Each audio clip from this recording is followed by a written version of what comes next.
Hey guys, this is Mark here again and welcome back to my channel. Finally, the most affordable 5G phone has officially arrived in Malaysia 2 days ago. The Redmi Note 10 5G focuses on bringing affordable dual 5G convenience to its user for only 799 ringgit Malaysia. I've been using this phone for almost 2 weeks already, and this is my full honest review. First, the main focus of this phone. This is a budget 5G phone with MediaTek Dimensity 700 chipset.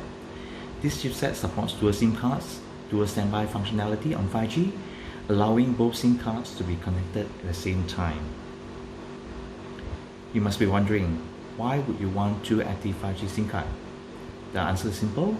If you are in 5G coverage area and both of your SIM cards supports 5G, this will allow you to seamlessly switch between two carriers to get the best internet experience. Let's talk about the 6.5-inch Full HD Plus 1080p screen. It's an IPS LCD screen that supports 90Hz of refresh rate. To be honest, the color is vibrant, but it's not the brightest I've ever seen. Under bright sunlight, you need to pump up the brightness slider to around 90% to be able to see clearer. However, one thing good about this screen is that under dark environment, the brightness can go down to very dim that it doesn't hurt my eyes for prolonged usage. And the 90Hz refresh rate on this phone is definitely better than the regular 60Hz screen, where scrolling and app opening feel much more smoother and enjoyable. Next is the performance. The Redmi Note 10 5G is packed with Dimensity 700 chipset. This 7nm chipset together with UFS 2.2 making using this phone a smooth experience. App opening and installation is fast. Day-to-day usage is not a problem. For gaming, this phone has no issue playing any games you throw at it. However, you can only play most of the games at medium setting. For example, Asphalt 9 at 30 frames per second, PUBG at smooth ultra setting, Genshin Impact at 30 frames per second custom setting if you want to get smooth experience at prolonged period of time. This phone has a 5000 mAh battery. Normal usage without gaming, 8 hours of screen on time with almost 2 days of battery life is not an issue. Gaming can last you around 4 hours plus, from 100% to 0%. And to top up the battery, this phone has a 18 watt of fast charging. To fully charge this phone from 0% will take around 2 hours and 45 minutes. To be honest, I'm not really pleased with this charging capability. I wish that Xiaomi could have given us at least 22.5 or 27 watt of fast charging on this phone. Well, maybe next phone perhaps. As for speaker performance, you only have single bottom firing speaker here, and the loudness and the bass is fortunately above average. But still, I'm a big fan of dual stereo speakers, something that Xiaomi can improve next time.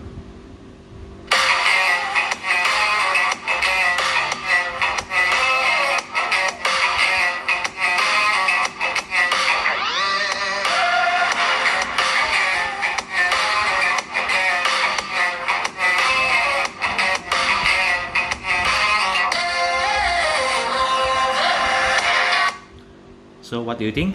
Let me know in the comments below. Next, the triple cameras. You have 48 megapixel main shooter, 2 megapixel macro lens and 2 megapixel depth sensor. Under normal lighting condition, the main shooter performs nicely.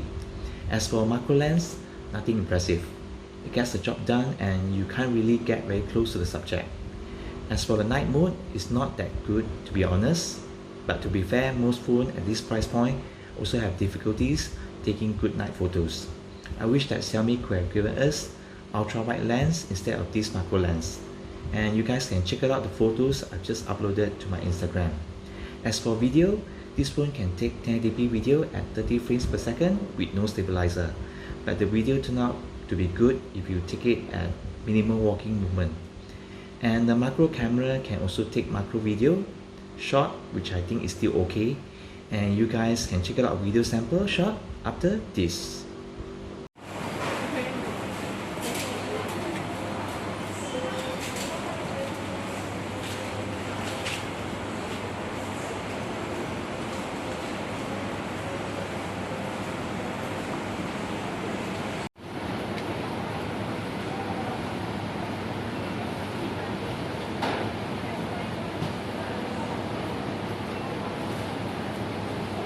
So there you go guys, my full review of the Redmi Note 10 5G. Other features like the 3.5mm headphone jack, IR blaster, micro SD card support, quick fingerprint scanner are available in this phone. As I mentioned earlier on, the Redmi Note 10 5G aims at preparing its user with dual 5G capability and still able to be future-proof for the next 3 to 4 years.